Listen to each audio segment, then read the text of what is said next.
النهاردة شفت فيديو يا جماعة لفت نظري. يعني أنا مش عارفة إيه الجبروت اللي الأم دي فيها. يعني ده لو عيل غريب هيصعب عليكي إنك تعملي كده فيه. يا شيخة حسبنا الله ونعم الوكيل فيكي. يعني ما في 60 داهية إن الباب اتقفل، في 60 داهية إن نسي المفتاح. ايه المشكلة يعني؟ ايه المشكلة؟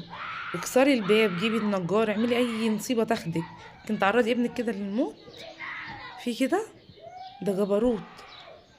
اللي بيحصل ده اسمه جبروت. يعني انت ما تنفعيش اصلا تبقي ام.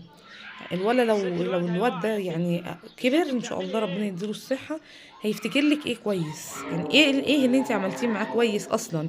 يعني الموقف ده بالعمر كله، ان عيل يتدلدل من بلكونه ومن شباك ويبقى بالمنظر ده.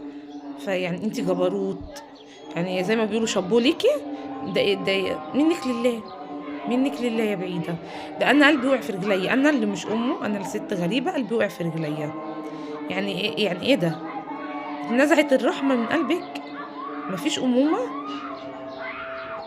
يعني مش أنا والله مش لاقي كلام. أنا ما أنا يعني لساني عجز عن الكلام. أنا مش عارفة أقول إيه. أنا لما شفت الفيديو أنا خرست، معرفتش أتكلم.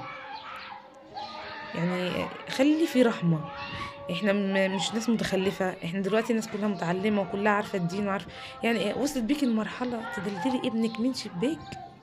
يعني دلدلي ابنك من شباك يا ريت البلكونة قريبة. ده مسافة والواد ده يتعلق في البلكونة. ده منظر. حسبنا الله ونعم الوكيل فيكي، ما عنديش كلمة تانية تتقال غير كده. يا بنات رسالة لكل أم، خلي بالكم من ولادكم.